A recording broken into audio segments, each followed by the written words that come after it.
We got Joe, Trigger Joe Britson. All right, let's go. To try to get a matchup with a gunner. Oh, goes the lead. Francis in gunner. Well, this is just a fist. When I start throwing it around, I can leave one hell of a mess. Let's dance. Multiple occasions.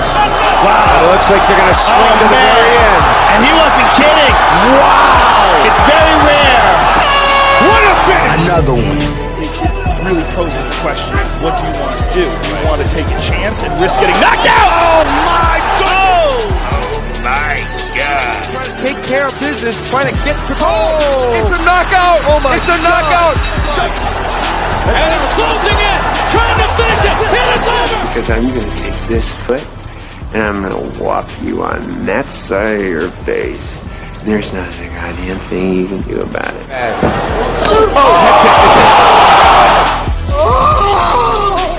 Buck is brought to you by Modelo.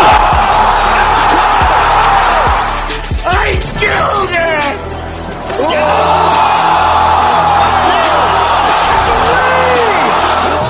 Punch me right in the face, man.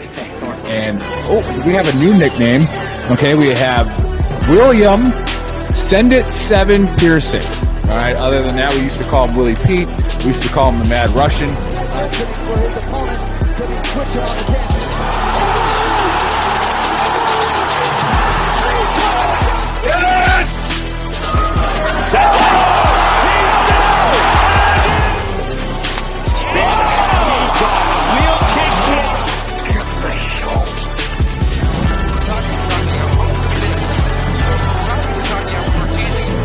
Now you're gonna get it, Bobby!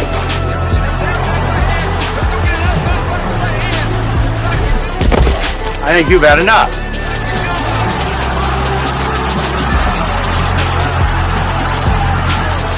No? Now you've had enough. Bitch. Wow, how good is this? Finish him!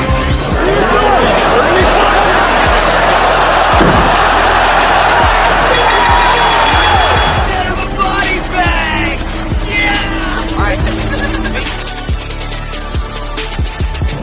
Another one.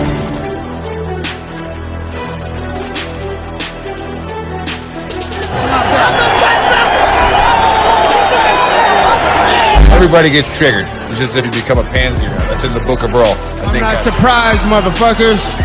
You called down the thunder, well now you got it. Gotta be very careful.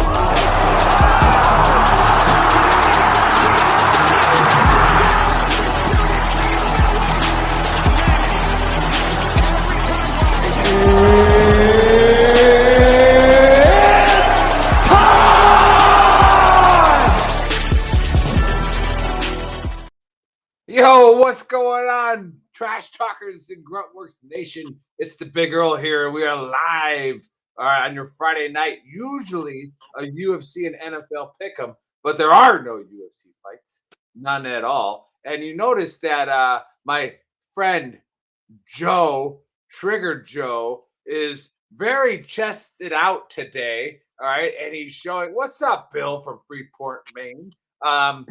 But definitely not a Lions fan, and it's okay. We're gonna get into that. Apparently, the producer said I said something mean about Bill while we were alive. Okay, well, guess what? Go fuck yourself, Bill. All right. Like, where are you? Where are you? Why are you not here? Oh, that's why. Show yourself! Yeah, you're in Fort Sill. All right, nobody likes Fort Sill. Fort Sill sucks. Okay, just like field artillery. Like, you suck. All right, well, hey, Joe, man, how's it going, man? Oh, it's great. There's cops kissing babies. I saw nuns doing keg stands last night. I am just down the street from Ford Field where the Detroit Lions play, and they went into Lambeau Field last night. And we expected them to win, but I believe they made a statement that, hey, they're going to be a problem for anyone they line up across from this season. And I think Jared Goff made the case for, other than Lamar Jackson, being the best quarterback on the field in every game he plays this year, other than Mahomes. Not yesterday. We get Jameson Williams back next week too. Yeah. No more parlays, Jameson. Yeah. Well, anyways, there's a lot we could break down about Thursday. All right, about yesterday. And I'm a Packer fan. However, like I've always said on this show, the reason why you should listen to my picks is because I've tried so hard to become as objective as possible when it comes to football. Like, I got myself in so many gambling leagues that I pretty much make no money and I don't lose any money. Like I'm able to hedge my emotions on like 7 different platforms. So if I was get to all pick that stress for free, right? If I was to just have one betting platform, where I actually used my cash, I put $100 on Detroit yesterday. All right. However, in my pick'em league, I picked the Packers because who cares? like I'm going to win 100, and then my pick'em league costs 100, so I just covered the pick'em league. And if the Packers steal one, then oh well. Like now, whatever. I lose the 100, but I probably am one up on the rest of the league because everybody picked fucking Detroit, which is weird to me. And this is what we were talking about pre-show is the hate that the Lions are getting is insane to me. It makes sense to me media-wise because there's nothing to talk about on a Friday, right? There's nothing to talk about, but they've won 11 of their last 14. They've won 6 straight NFC North games. The North. They beat the Packers 4 straight times. Now, I can make some excuses, but my excuses are to why I bet on the Lions. All right, we were missing 2 All-Pros. All right, not just starters, All-Pros. Right, so you knew that there was no way. I'm gonna get into a lot of shit here. Like I loved. We'll get into it. I wanted to talk about the coaching of that game. Where if you paid attention last night, there was brilliant coaching on both sides. Okay, for Detroit, if you look at every big play in the first half, every single one, right? It was against number 29 against the Packers. Rasul Douglas, right? They targeted him. They got the matchups on him, right? And they beat him, all right? Now, here's where Joe and I always talk about this, where you want to get mad at Rasul Douglas. Like, he had a bad game. It's like, do you know how good he is, though? like he had a bad game. He's not supposed to guard St. Brown. He's not supposed to. Our all-pro cornerback was out, Jair Alexander, so we matched him up. So the Packers actually made a shift, and they did zone double coverage on Brown and put Douglas on Laporta. Laporta beat Douglas. Like, you can't blame the defensive coordinator for that. Like, he literally had a cornerback on the tight end, right? And that's exactly what the Packers wanted. And Laporta still beat him. And you were saying at pre-show, Joe, what does that mean about the rookies Detroit picked up? Oh my God. Yeah, it's that's why, like, the same old Detroit fans will be like, "Oh, this ain't your daddy's Lions." Okay, I'm not the same old Detroit fan. I will tell you the reason why this Lions team is different is for 2 reasons: good trades and good drafts, and we haven't had them. We drafted 3 tight ends in the first round in 1 decade. None of them stayed in the league more than 5 years. The Lions had 4 rookies contribute last night, and they had a bunch of guys in their second year contribute. Aleem McNeil, Hutch. I mean, nobody would have thought that Rashawn Gary was going to go on the field and be the second best Michigan Wolverine defensive player. Nobody would have thought that, including me, unless he was playing. I would say he was the best one because he was going against the starting left tackle while yours was going against our 4th string left tackle. I would have loved to have seen Bakhtiari against Hutch. I would have loved to have seen that matchup because it would have been a good power knocker of a fight. But guys like Josh Reynolds, people are like, who's Josh Reynolds? Well, he's the guy that made the one-hand catch with the defensive back draped all over him. I mean, it's this Lions team that they're doing things that they haven't done before, like going on the road and winning the game in Lambeau. Well, they've done that 2 years in a They row. looked incredible. I mean, that Brian 3 years in a Branch, row. people were like, well, what are you drafting a safety in Alabama for? Pick 6 in his first game against the reigning MVP and Super Bowl champs to win the game. They're drafting the right guys. And they're drafting a lot of guys out of Alabama. But, as long as they stay healthy and you keep drafting tight ends out of Iowa and defensive ends out of Michigan and skill players out of Alabama, things start to work out. Yeah, weird how that works, right? Here's my problem with the Lions, and here's what got me a little nervous with their coaching staff was if you pay attention to it, it looked eerily similar of the Saints about 10 years ago. Like there was a problem there with headhunting during the game after Aaron Jones, and they finally called one. And I was watching it all game, and I'm like, these motherfuckers are going helmet to helmet on Jones every time he touches the ball. Yeah. Like, so there's somebody in that coaching staff that it's got to be mandated.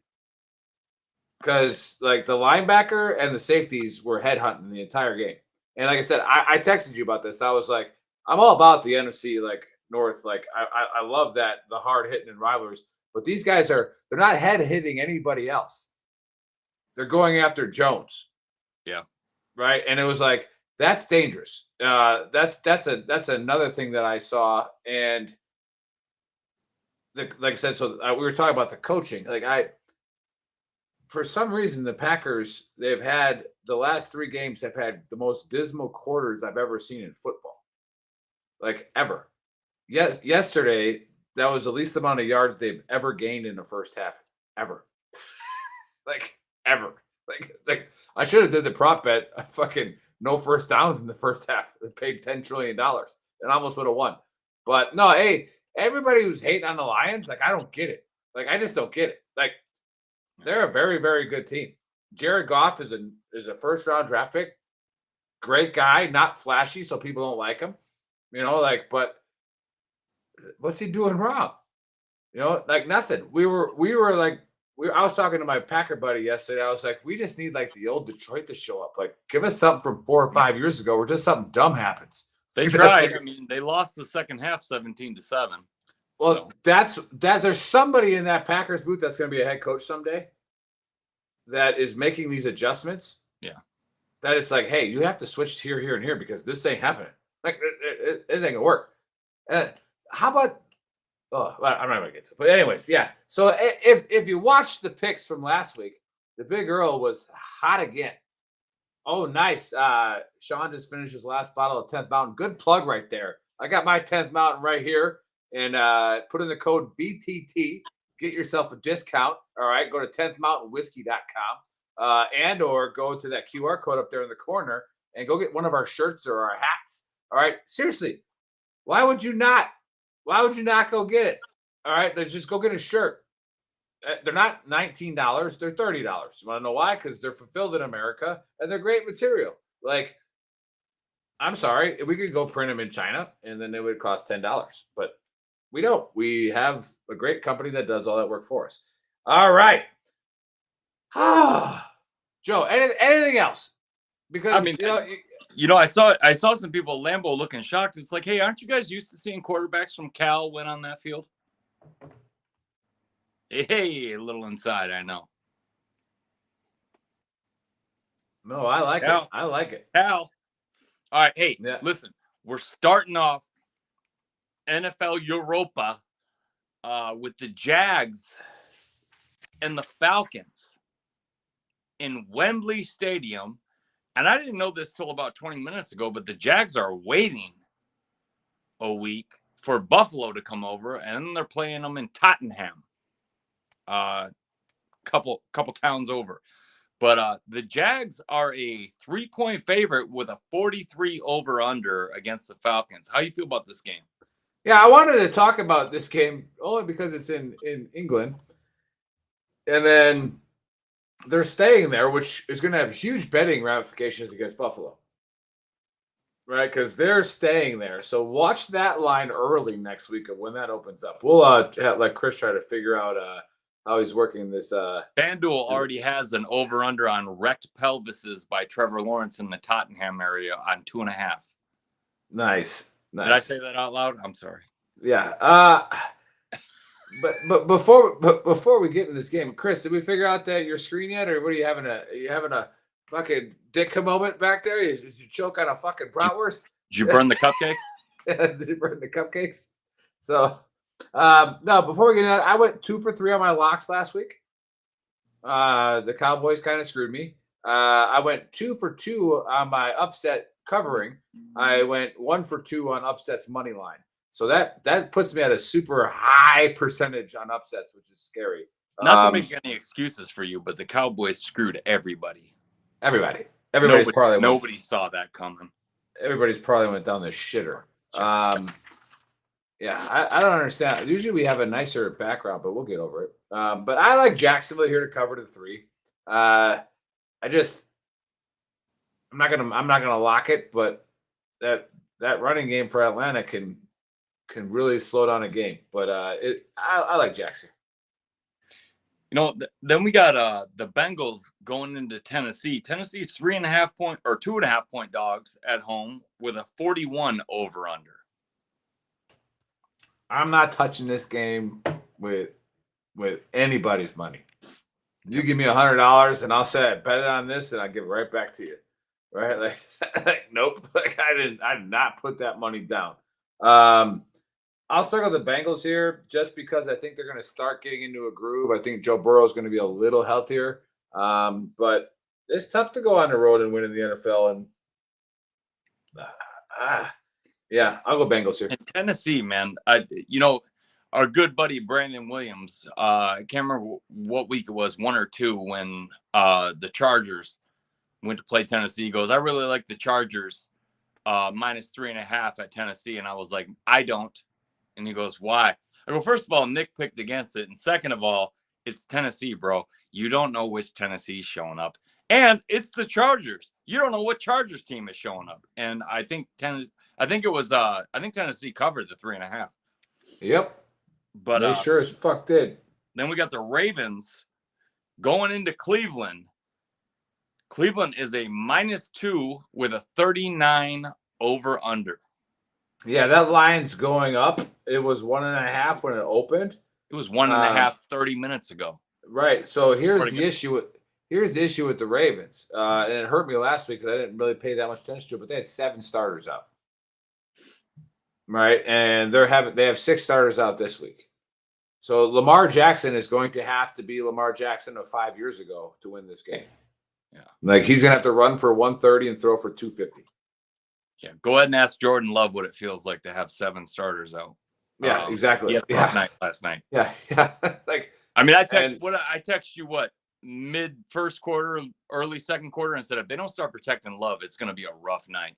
Yeah, they were walking through. When your defensive tackle is getting sacks, and it's not a screen pass, and he's just coming through the center, there's a problem. Yeah, I'm still curious of what the Baker's doing with this backdrop. Like, what is that? Is this like the amateur hour show? Like, I'm not sure what's happening. We don't know what's going on. We got the winless bowl at Soldier Field with the 0-3 Broncos going up against the, of course, 0-3 Chicago Bears.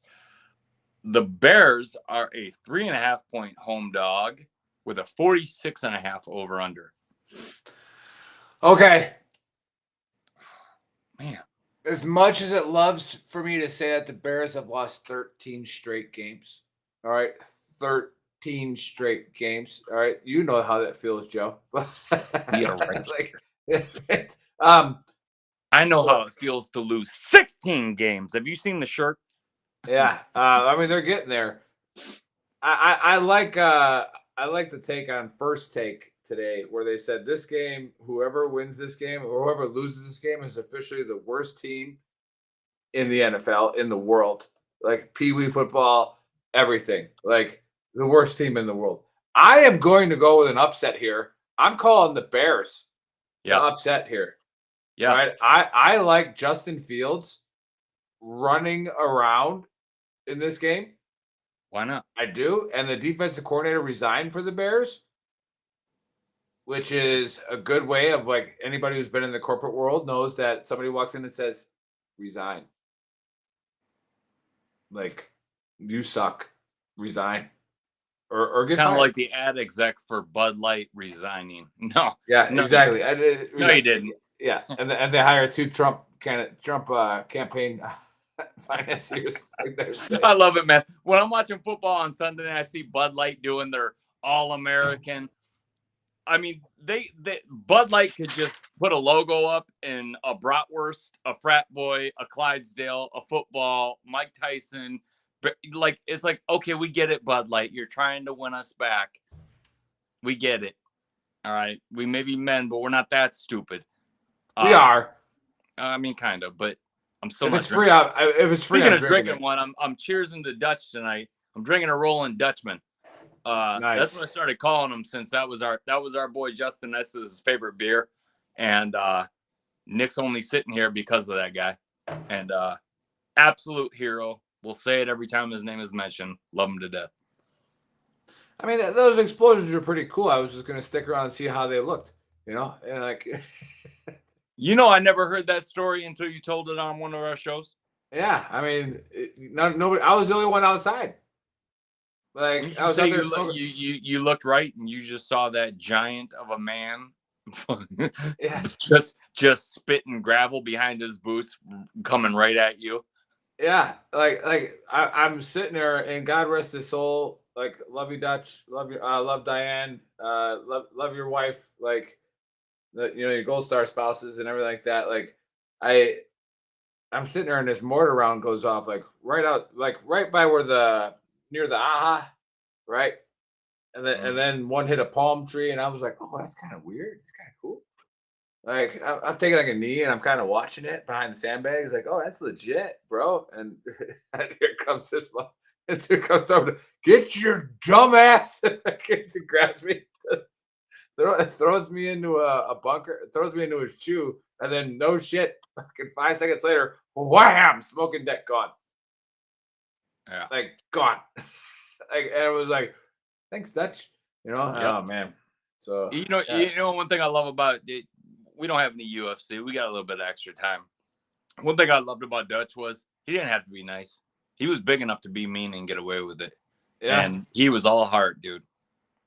He was all, I mean, especially to us non-coms, right? Or lower enlisted, not non-coms. But from a non-com standpoint, they were like rock stars to us, and he was always one of the coolest ones.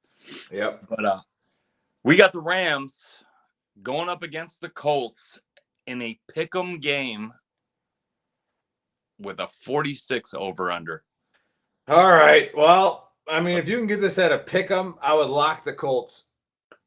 I don't know if you're going to get the Colts at a pick'em right now because Anthony Richardson just got cleared to play. So, like, I don't know. This game's tough. But if you get anything under a point, take the Colts. Yeah, if he gets hit again, I'm going to puke watching it. Yeah. Well, again, it's not that, like, everybody thinks that turf is destroying ACLs, and Achilles. Like, turf's not doing that. Right? It's always done that. Every turf has done that. People tear their ACLs on grass. People tear their Achilles on grass. But you don't get concussions on grass as much as you do on freaking turf. Right? These guys' heads, they snap back, they hit the freaking turf, and there's concrete under there. You ever played a game on turf? Oh, yeah. All the time in college, yeah. The first kick return I had on turf, I was probably on the 3-yard line, and I didn't get hit till I hit about the 25, but I was full tilt, bearing down, and I had no college love other than the fact that I could run a 4.40 when I was in high school. And I looked down, and the skin on my forearm I could see it bubbling because I was sliding so hard.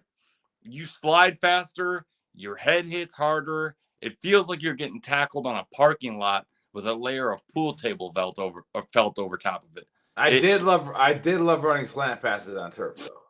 Sure, why not? Slant routes on turf, but bam, go. Like it just you rip so hard, it's crazy. And you end up having a knee surgery after a slant route? I did. Yeah. But that wasn't because of turf. That was on grass. That was a guy who made a really, really loud sound before he hit me. Oh, one of Like, those guys. Yeah, he knew it was coming. And Could it he possibly be because you were toying with him mentally? No, I think it was 100% because we were a triple option team and it was a passing down, and he knew it. Yeah. But so, Triple option team. Everybody's 5'10". What's this 6'3" guy doing out here? All right, I'm gonna hit him. Yeah, All right. He's gonna get the ball. Hit the tall guy. All right, we got Miami going into Buffalo. This should be a good one. Buffalo -2.5 favorites at home with a 53.5 over under. They're expecting some points in this one. Absolutely, and this is an upset. All right, the Dolphins are gonna roll the Bills. Roll them. Yeah, the Bills have done nothing to win my confidence so far. No, but I will argue with you on that. The Bills in their last 2 games have scored 75 points. All right, so their offense is there. However, the Bills are missing their all-pro safety. Right, he is out. Okay, all-pro safety out. Right, so if you got Tyreek Hill in your fantasy, this is looking good. Like, yeah, it's looking real good. So, how do you contain Tyreek Hill? How do you contain Michael Jordan? How do you contain LeBron James? How do you contain Shaq? You don't. You just try to stop everybody else. Like, that's it. Tyreek Hill, whatever, man. The Pistons figured out how to stop Michael Jordan one way: breaking rules. And getting a bunch of guys 6'10" that could burn 6 fouls a game. Then we got Minnesota going into Carolina, another battle of the winless teams. Carolina is a 4-point home dog with a 46.5 over under. I don't see that over under hitting, but that's just the Vikings put up a lot of points. That's why the Panthers don't. I know, not at all. Not well. They were. They're not going to with their quarterback, but they would have if the Red Rocket was playing. But speaking of the over under 53.5 Bills Bins, I take the over on that. I do. I take the over on that. Panthers Vikes. Man, I want to see rookie quarterbacks do well, but they're rookie quarterbacks. Like, look at how you got Jordan Love, who after week 3 was 7 touchdowns, 1 interception. Right? Like, he's technically still a rookie quarterback. He's never really played. Yeah. But he had 3 years to sit on the bench and learn and throw passes, right? And he's missing all pros, and they're still in games. Like, he's going to be okay. He's not going to be great. He's not going to be Aaron Rodgers, right? He's not going to be Brett Favre. Maybe he turns into a Jared Goff or a Stafford, but he's not going to be he's not going to be an all-time great. I mean, right? He's in Lambeau, so he's got about 2 to 3 years, or they're going to find another way. Right. But so Bryce Young, I wish the best for him, but for the love of God, just play Andy Dalton. Just play him. Play Andy Dalton for a year. Let Bryce Young learn the system. But we drafted him. Oh, so? Like, whatever. Like, whatever. Doesn't matter. So I take the Vikings here. I think, especially with Akers at running back now, this is a steal. I think this is a steal spread. I'm not going to lock it because I don't know if Akers has the system yet of how many snaps he's going to get. But if Akers gets over 50% of the snaps, it's a lock. Yeah. We got Pittsburgh going into Houston. Houston is a 2.5-point home dog with a 42.5 over under. I know you don't like where this guy went to college, Joe. No, but I'm a believer. I don't understand how Kenny Pickett is a 2.5-point favorite going into a Houston team that has played. They can say whatever they want about Houston. What's their record? 1-2. They can say whatever they want about them. They've played better. If they're saying Houston, they've played exactly the way I thought they would, they're lying to you. They've played better than I thought they'd be, and I love football. I thought they'd be an embarrassment, and they're playing decent football there. And they got one of those steals in the draft, that guy by the name of Tank. All right, Tank Dell is separating himself from NFL safeties and cornerbacks. All right, so there's something to pay attention to. Didn't he back up Bijan Robinson at Texas? Yeah, no, Tank Dell's a receiver. Okay. So he's Tank, I'm thinking.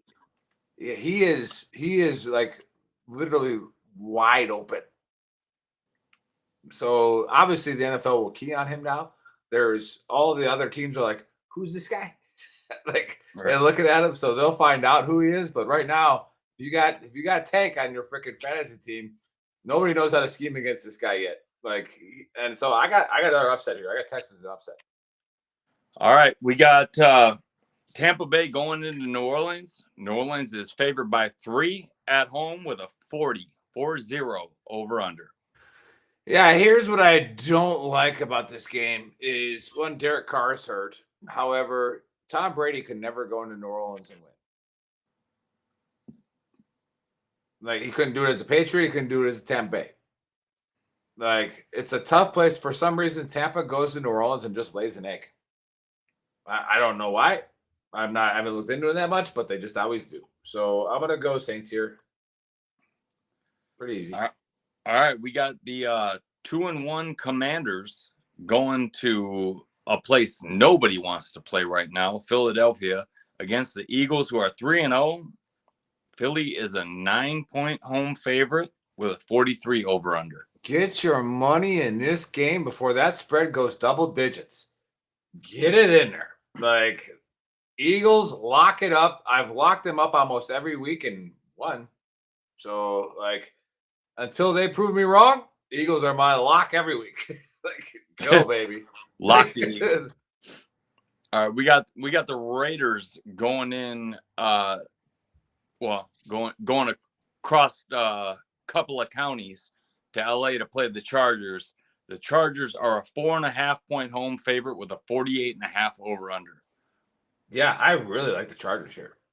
Yeah. Like, lock it up again. All my locks are coming at the end here. My locks are all in the afternoon games. I freaking love this game. I'm not a believer in Jimmy G with the Raiders. I don't see it working out. Jimmy G's probably not going to play. Fantastic. Well, then we got Arizona, who ruined everyone's parlay card. They're about to get their medicine going up against San Francisco. Frisco is a 14-point home favorite with a 43.5 over under. I tell you what, San Francisco's scary, bro. Like, yeah, like greatest team of all time, scary. Yeah, and I don't know how anybody else can argue it. Like, I'm happy for the Lions, right? The Packers had a team, I think it was 2015, that was unreal. And they didn't win the Super Bowl. They didn't even make it out of the playoffs. Like, they were 15-1, right? Like it just, I don't know how they lose other than injuries. Yeah. They are literally stacked. So I gotta lock the 49ers every time. I don't care if the spread was fucking 40.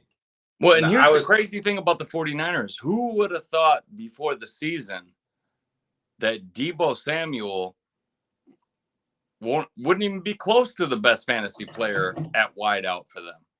Brandon Ayuk is come out of nowhere, and now they got 2 number 1 wideouts, and Deebo Samuel puts on the old Cordell Patterson hat and plays tailback whenever he wants, even though nobody can do what Cordell Patterson does. Do you know what their McCaffrey right now is on pace for 2,300 yards rushing? Like, and he's not even getting touched till he's 4 yards downfield. Yeah.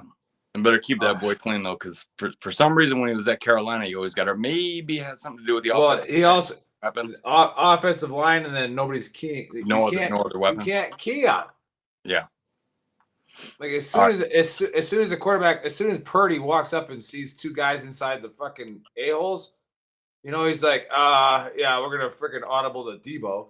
like, okay, they're gonna bounce out. Okay, hand it off. Like, whatever. Like whatever. I don't know. It's 49ers are a Tecmo Bowl team. All right, you have to guess the right play. If you guess the right play, you beat them. Yeah. One time on Tecmo Bowl, they guessed the right play. I swear to God, and Bo Jackson still went. Well, that play, that's why when you had your little tournaments when you were kids, you said you can't pick the Raiders or the 49ers because those two plays, even if you pick them, it's still a touchdown. Yeah. No, it was Roger Craig and Bo Jackson. All right, we got the Patriots rolling into Dallas, who has to be licking their wounds after last week. Dallas is a 6.5-point favorite at home with a 43.5 over-under. Yeah, losing Diggs was a big deal to the NFL. It's never good to see the stars get hurt, right? And I know people hate the Cowboys, but again, I try my hardest to be objective. Like Diggs is one of the best cover corners we've ever seen. Like I'm talking like Charles Woodson type. Like you just good luck. Go throw at him. See what happens. So losing Diggs sucks, but there's no excuse for what they did in the red zone and against the Cardinals, none whatsoever. Other than it's my favorite guy, Mike McCarthy. Okay, but it's the NFL. You went on the road, you played like shit, you lose. They're going to be at home, and I'm telling you what, right now, Joe, I've been on Dallas for the last 3 years, and they keep getting better. Dallas is going to freaking roll New England. Yeah, we roll. I feel like we have an upset coming on Sunday Night Football. Not when the game's over, but as far as Vegas is concerned, we've got Kansas City going in to play the Jets, who didn't lose Aaron Rodgers on defense, just so everybody knows. The Jets are a 9-point home dog. Let me make sure I read that correctly. With a 41.5 over under. Yeah. Jets are bad, bro. Like, I first of all, lock the boys at 6.5. Lock. And then lock this game too. All right, lock the Chiefs. I think the Chiefs go in there and win 24-3.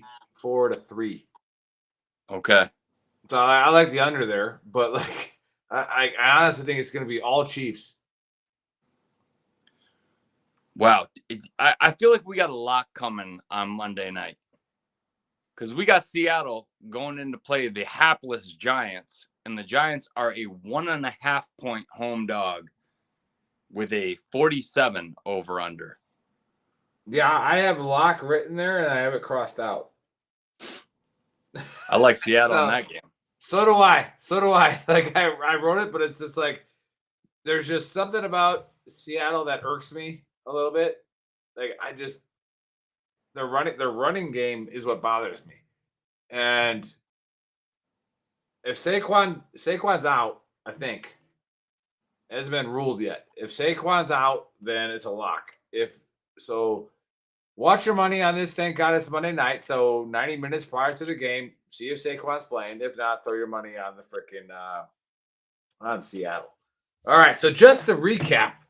All right. My upset picks are the Finns, the Bears, and the Texans. All right. Now remember, the way the Big Earl bets this is I bet those three teams in a parlay money line.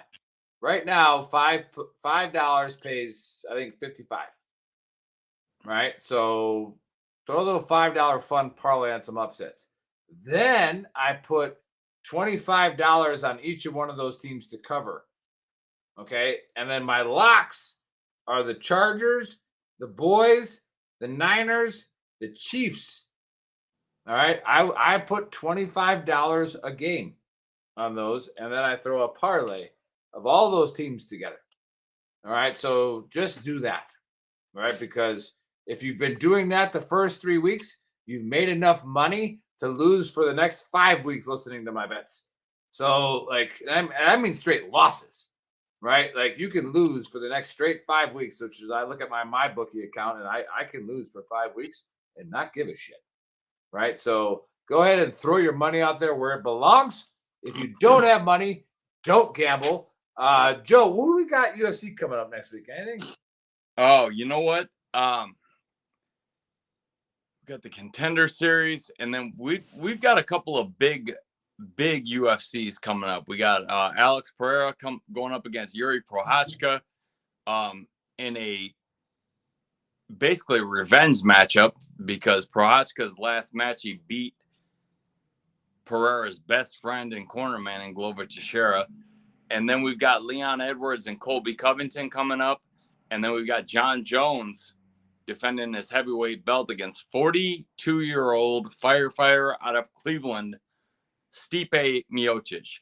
I think it's probably Stipe's last fight, but yeah, Dana White's, I think he takes a break and he picks it very, time-wise on the calendar. He picks it very smart as a businessman. Football season, NFL season, he takes a break and does the Contender Series. So I don't think we have a big fight coming up for 2 weekends. But after that, boy, they get rolling. Yeah. Hey, Damian Hilgendorf. So guess what state he's from, Joe? Hilgendorf. Iowa? Wisconsin. Pretty close. Damian Hilgendorf with the LOL says, where can I find your football picks? Every fucking Friday, Damian. All right. Right here. All right. On this show. You can go on YouTube. You can rewatch the show. I got people that gamble against me that Preston Paris is watching. What's up, Preston? Oh, Oliver Preston. And Islam is coming up soon, too. Hey, you got like football stories. I just want to piss Chris off, maybe talk a little bit longer. Post them somewhere. Damien, no. Watch the fucking show, Damien. All right? We get paid by our advertisers like 10th Mountain Whiskey. And, and these we get drapes. paid. And those drapes, you get paid by those drapes. He covered up that peg wall that he got so triggered on when we made fun of him. Could have killed he'll you. Call me. Yeah. But I don't want to kill you. Young guns. But anyways, so Damien was my left tackle when I was a quarterback. Tremendous human being. The beauty of Damien is it was just like, I killed that guy. Okay. Like, this guy's going to blitz me. You let one slip through every once in a while because Nick got a little yappy, didn't you? No, Damien never let that happen. I trusted him, but I was left-handed quarterback. Lookout block. Yeah, but I was a left-handed quarterback, so he was on the left side. So it didn't really help me that much, so I could see that side anyways. But I will tell this story that, like, I had gotten hit by this guy so many times, and I'm sitting there in the huddle, and I go, God damn it. And I still remember this number to this day. I go, who the fuck is blocking 56? Damien's going to put in the chat right here. Damien, who is blocking 56? All right. He'll put it there. But his name was Al Herman. All right. And it was like, I picked his face mask up in the huddle that he commented on there. Like, he picked his face mask up in the huddle. I go, please. just touch him. Like, I don't know. Like, fucking leg whip him. I don't give a fuck. Get a 15-yard penalty. Make his GPS reroute, please. Like, stop it. And then, oh man, yeah, Al fucking Herman. No, great times. Yeah. Let's see here. Make sure you bet properly. Little disclaimer. Don't go off. Like, don't bet with your own money. Like, don't do it. That's our disclaimer. All right, go to that QR code up there. VTTGW is the discount for a t-shirt. 10th Mountain Bourbon.com. 10th Mountain Whiskey.com. I just been drinking their bourbon, so I can't speak straight. So drink that. And special shout out. All right, this weekend going into Monday is Natalie's 15th birthday. And Miss Rebecca is turning 40. All right, so we are having a good time. Party on. Party on, Wayne. Party on, Garth. But other than that, make sure you tune in tomorrow at 1700 Eastern Time. We have Ben Owen and his wife coming on. They have started a nonprofit called We Fight Monsters, right? And I hope that we have the most watched show of all time tomorrow. I know there's not a lot of people watching right now, but you'll be listening. If the baker does his job and puts the audio on the podcast, like you'll be listening, seeing like they literally go into downtown Memphis, into the crack neighborhoods, and they find veterans and they find the houses that are selling crack to veterans, and they rebuild the house. Right? And they get the crackheads out and they put the veterans in them. Right? Like you can't get more American than that. So I'm gonna say, talk about rolling your sleeves up. Jesus. Yeah. I mean, no, like I'm excited for this. I mean, they're getting national coverage and all kinds of stuff. They don't need veteran trash talk coverage, right? Like, but they're coming on this show because they know what we're doing. Because we know that. Yeah. And this is their time to pitch their story, but have a good time as well. So please watch tomorrow and watch what real Americans do when they're upset with something. You know, caveat, right? Behooving. I'm driving my daughter to school today at middle school, and I'm dropping her off, and she goes, "Yeah, this sucks." And I'm like, "What sucks?" And she goes, "We have to sit over there now." She wants to go early so she can hang out with the cool kids and all that kind of stuff, right? So I'm like, "Why? Why do you have to sit over there?" But it looks nice over there. Actually, there's benches over there, and there's a gate there, and I think they're probably doing it for safety. And she's like, "Yeah, but we like to sit out front here." And I go, "Well, what are you going to do about it?" And she looks at me and like, "What do you mean?" I go, "Have you petitioned to the student council that you want to stay out here?" She looks at me again. I'm like, "You're going to sit here and bitch all you want. You going to do something about it? Right? Do something about it." Yep. All right. We're going to have somebody, just like we did with Veteran Trash Talk during COVID, and now it's carrying over, right? Like, we did something about it. And Joe and I, we're talking to you right now. There's all two of you watching, probably 5 on fucking YouTube, 20 on whatever. Like, listening, like, we knew that there was going to be a problem and there was going to be a spike in suicides during COVID, and we did something about it. Joe and I did something about it. Like, do something about it. Don't bitch. All right, yeah. I'm off my soapbox. So, yeah, Joe, last words. Hey, I'll speak for Bill on this one.